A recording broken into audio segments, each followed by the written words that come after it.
Hi guys, Rose here with the Cackling Moon, and I'm going to be filming a video about archetypes or spectator cards. I received a question from one of my followers about explaining what a significator card is or what is the spectator card all about, specifically for the court cards, but I'm also going to be discussing the majors, because I do feel that a lot of us do pick a major as one of our archetype cards, as one of the cards that we most identify with. But some of us do pick court cards as well. So I'm going to talk about both of them.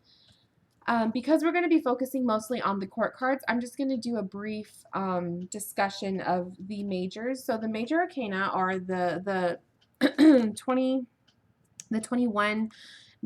cards in the tarot that are typically express major events or personality types of the Fool's journey.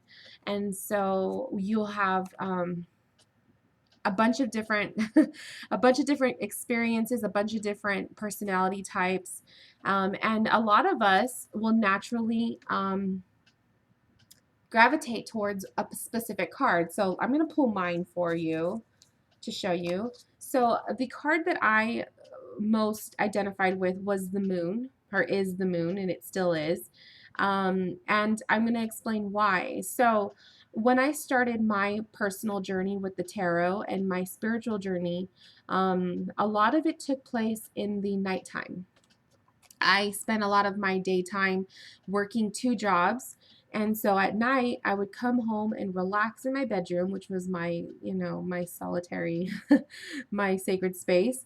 And in my bedroom at night, I would start reading up on the cards. I would read about the cards. I would journal. I would work on my book of shadows. I would just watch videos or journal. And blog.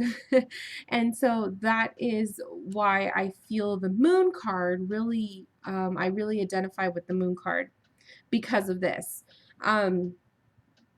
Because a lot of the sides to me that I don't really reveal to a lot of people take place in the nighttime, the moon card just completely, it just it attracted me. And I often found that for every tarot deck that I own, the moon card is always the first card I look to see what it looks like, because that is the most important card of the deck for me. Now, another reason why I identify with the moon card is because I'm also a very sensitive person. I am an empath, and so I can sense emotions of other people in a room. And so for me, the moon being a very feminine, a very emotional, sensitive, intuitive type of a card, the whole thing just fit me 100%. And so I naturally gravitated towards the moon. And that is how I became to use the moon as my archetype card, or just my me card, or whatever you guys want to call it. Now, for example, let's say you gravitate towards the star. Some people might like the star card of the tarot. This may indicate a person who is a healer, or a person who is all about helping other people. You might enjoy um, offering your services to other people. You might be that type of person that is there for everybody, and people gravitate to you for advice, and they look to you for hope. So that might be a reason why a lot of people gravitate to the star card. It could be something as simple as the star being your favorite shape, or some sort of connection that you have with the stars, or astrology, for example. So that's another reason why people might identify themselves with the star card. The high priestess, for example, people who are very intuitive or psychic, people who have those abilities and are very comfortable with working with those abilities that they have, they may identify really well with the high priestess, which is also a card of your psychic abilities, your intuition, knowledge, just all of that. Teachers can also identify with the High Priestess. Um, so that those are just like little examples. Let's see, let's do a different one. The Devil. So the Devil can definitely be a card that a lot of people identify with as well. Perhaps if you are somebody who struggles with substance abuse, or you had a real dark past and you had a past of a lot of hurt and pain, or just that's a way that you identify yourself as your past, and the way that you work towards your future, using your past as an example for other people, and all that. The Devil would be a card you might be attracted to, because that is the message that usually the Devil card relays in readings. Now, if you are a traveler, and you enjoy traveling and being on the go all the time, the Chariot might be a card that you would be interested in. The Chariot is it's about traveling, pushing yourself the distance. It's a goal setter card. This is definitely a card for somebody who is always reaching for the stars and beyond. They don't have a limit to their, to what they want to do in life. If you are the type of person that is always seeking change, Death might be the card for you. Or it also could be the card for you if you are the person that wishes that you can be more spontaneous and have change in your life, but you are a little bit afraid of that. So if it's a card that you actually want to magnify, you want to manifest, you might pick a card that would do that for you. So it can go both ways. It could describe you, or it could describe a piece of you that you wish that you could be more like. Real feminine cards, the Empress. She is a motherly figure, so a lot of stay-at-home moms, or creative people with artistic abilities, people who are just real in tune with nature. The Empress might be a card that you were attracted to. The Lovers. This can be a card for people who are very people people. You like to have conversations with random people. You are always reaching out to people. You love to be around people. This can also be a good card for people, somebody who is very expressive in the way that they feel towards other people. You are just always a giver. That's what I would portray the Lovers card to be. The Strength card might be for people who are either seeking strength or have a lot of strength. So if you've had a rough past, maybe, and you've grown and you've developed from that, or you're wanting to manifest more strength within you. It's a power card, definitely. It's also it can be looked at as for general, like, people who are strength trainers, or people who are trying to build their body in a certain way. I guess you could think of it in that way too. You have to think outside of the box when you're really picking the card that you identify with the most. People who are daredevils, people who are not afraid to speak up and speak their mind, activists, can be a good one for strength card. The Hermit are the ones, those are the introverts. These are the ones that would rather spend time by themselves and with themselves and in deep thoughts. So that's probably the best way to describe somebody who would love the Hermit. Someone who's always a soul seeker, who's always looking to develop themselves. That's a Hermit. The Wheel of Fortune, this is a little bit more difficult. This is also a luck card. So somebody who is very much all about bringing good fortune, luck. You're all about, the making wishes and the New Year's type thing. And, that might be something that you would be very attracted to with the Wheel of Fortune. The Magician is a creator card. A witch card could be looked at. A card about manifesting what you want, your desires, somebody who is very active in that. And somebody who is all about developing and creating what they have to make something bigger and better. The Sun card, happiness, good feelings altogether. Somebody who is considered the blue type of personality, someone who is always smiling and just very cheerful. That the Sun card can be that, something that you identify with. The Emperor could be a leader type of a card, or also a good card to identify those in law enforcement, or real strict type of jobs. So I guess that's how you could say it. Strict jobs. Law. I always just think of law enforcement in a way. For example, father figures as well, and just real strong, assertive types of people. Temperance can be a card of patience. So those of you who are needing more patience in your life, or those of you who are often looked at as very patient, you are the type of person that is the mediator between, two different types of people or situations. This might be a card that you would identify with. Also, angels. People who work with angels, temperance might be a card that you would be attracted to. The Hanged Man.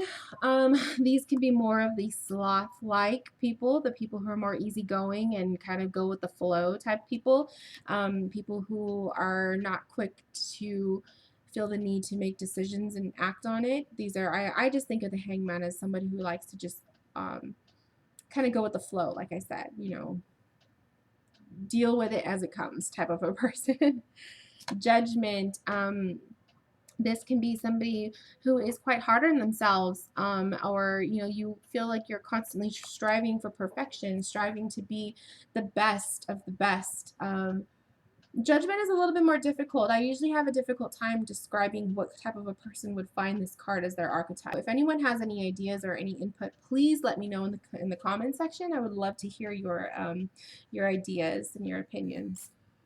The Tower, this could be somebody who is, it could go a lot of different ways, to be honest. This could be somebody who's gone through a lot, who's had a rocky past, somebody who is not afraid of breaking the boundaries and going into no man's land type things. This could be a person who is just very sure of themselves and confident. I get a whole bunch of different feelings from this card. I also get sexual feelings from the card. I also see this as a sex addiction type of a person, or somebody who is just a very a womanizer, or the opposite. I don't know what you call the opposite of that, but just somebody who's just very sexually charged. The World card can be about people who are seeking I always think of progressing in education. So those people that are always learning something new, always going to a class for something. There is just never an end to their studies. That's what I think of the World as. I also think of the World card as for those of us who are more up there in age than others, more wiser than all the rest. The World is definitely a card for people like that, who have a lot more knowledge and experience in their life. The Hierophant, these are very religious types. These are also people who are very much like to follow rules, or like to live within rules, and have a lot of stability with that. Definitely, I definitely get the religious vibe. The Hierophant was a challenge card for me. It still is a challenge card for me. For some reason, I don't like the Hierophant card, but that's my personal opinion of what I would think people would be attracted to with that, is stability and living in a world with a lot of rules, and maybe kind of people who are creatures of habit, I guess you could say. Now here's the total opposite. The Fool is those of us who are free spirits. If you know anybody who's a free spirit, or isn't afraid to go on adventures, and they don't really worry about the future much, because their whole life is a journey. These are the types of people I need to surround myself with more, because I do want to exhibit more of this type of a personality in my life than this. And I think that's probably why I don't connect well with the Hierophant, because I am very much like the Hierophant. And so the Fool card is definitely, if I were to pick another card that I would like to display as who I am, it would be the Fool, because it would be expressing the way I wish I could be. And then Justice. So this is another challenge card for me, but definitely Justice cards can be those who are also in criminal justice types of jobs and careers, law enforcement again, and then just people who are very much always seeking the fairness for themselves and others. So those are just examples. That doesn't mean that those are the only reasons why you would pick that card for your Spectator card or your archetype. Those are just my own personal opinions. So let's get to the court cards. So let's start with the pages first. So the pages are all about students. I always think of pages as the students of the world, the learners. You are the beginners. You are the ones who start at the very bottom of the totem pole and working your way up, basically. These are the adventurer types of people. These are the innocents, the children. They can also identify children. Or childlike personalities, youthfulness. It could be a lot of different things. And then when you look at the different elements, you have fire or wands, you have water or cups, air or swords, and earth or pentacles. So wands are go-getter action cards, very motivated types of cards, people. Cups are more relationship driven, emotions, and the swords are thinkers, analytical thinkers, and thoughts, and as well as integrity, and then in communication. I'm sorry. And then the pages or the pentacles are material things such as stability, jobs, family, like all of that kind of stuff. So depending on, like, for example, for me, if I were to identify with any of these four pages, I would probably choose the page of, I used to choose the page of Pentacles, because I was always at the beginner stages of every job I would try.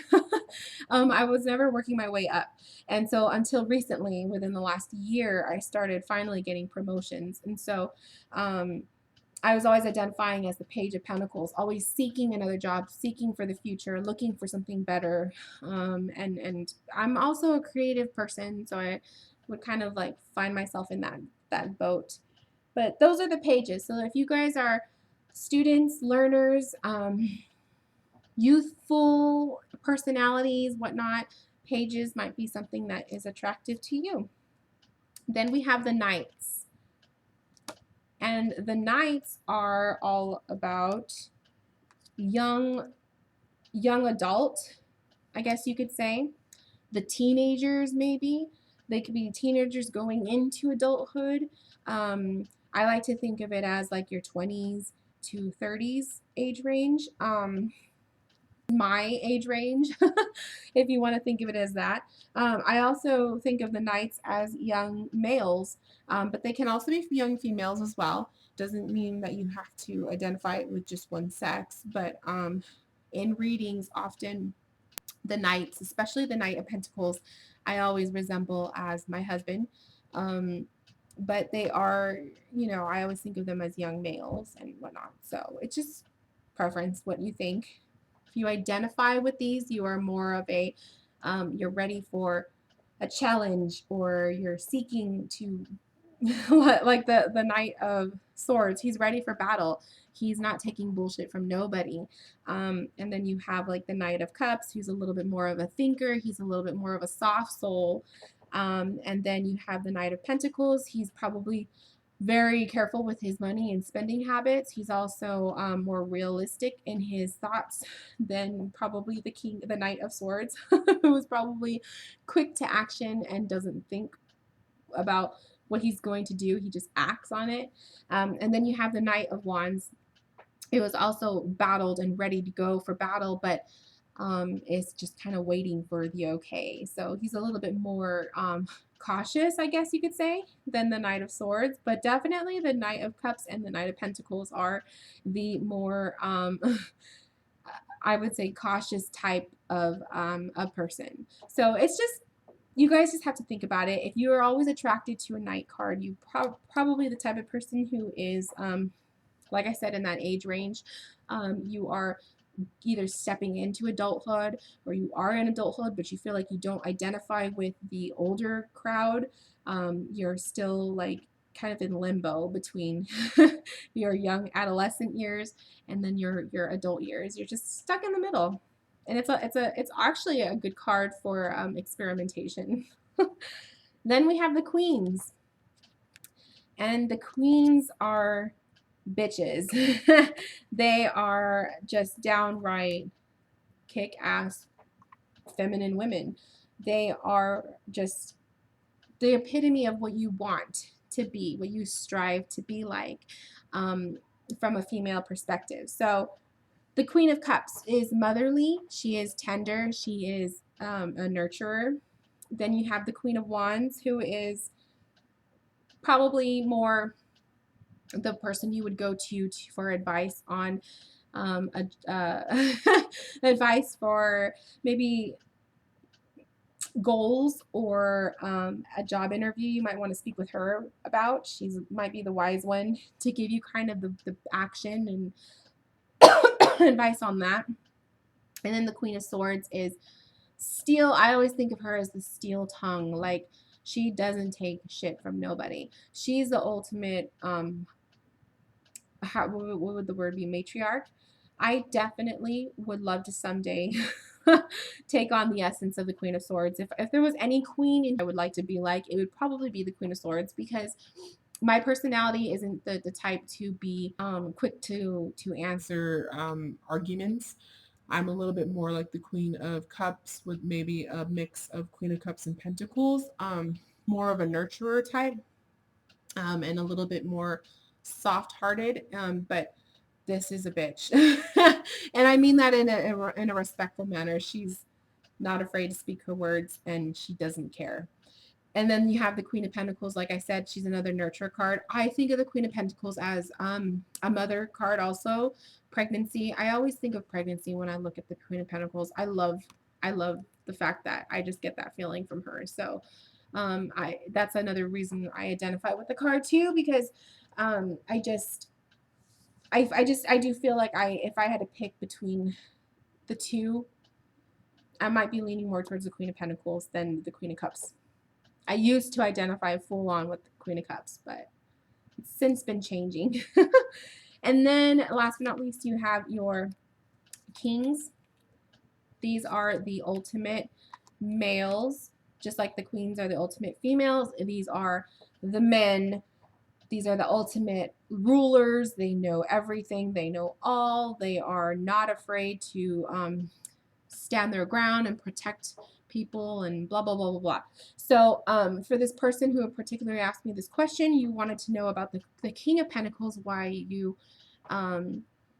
feel you would pick this card. Why does it stand out to you so much? So let's start with that one. So King of Pentacles can be somebody who is very, very sure of their future and knows what they want from the very beginning. So you might be somebody who is comfortable with knowing what you want to be when you grow up. Maybe as a child, you always just knew what you wanted. And you also might be somebody where finances weren't always a big struggle for you, or even if they were a struggle, you were able to always find your way through. You're level-headed. I do feel if you identify with King of Pentacles, you are a very level-headed person. You love the outdoors. You love nature and just spending time outdoors. You might be an athletic type person. It could be a lot of different reasons why you connect with the King of Pentacles, but King of Pentacles can also remind you of a male figure in your life, like a father figure or just a really good friend or somebody you idolize. That could also be the case too. The King of Wands, I always think of King of Wands as, if you're going to go to the gym, this is what I want to learn from. I just get that feeling, that own personal opinion of that. Everyone else might disagree with me, but that's just my own thing. The King of Swords, like I said, yeah, the Queen of Swords is, she's the bitch. She doesn't care. The King of Swords, same thing. He is probably the boss you don't want to have, if anything. He's probably the kind of boss that would take no shit from nobody. And then you have the King of Cups, which is your typical more sensitive type of a guy. He's still a very, knowledgeable, manly man, but he's also very in touch with his feminine side and his emotions. So that's the gist of basically the court cards. I hope that this kind of helped you guys a little bit. If it didn't and it made you and it made you even more confused, I am so sorry. But I just thought I would give my own tidbit about the whole thing. I apologize for the video taking so long, but I hope it cleared up some things for you. If you guys have any questions or any input, anything you want to add, please leave a comment below. And again, if anyone's interested in a reading with me, I will put the link to my website in the description box. See you guys later. Bye.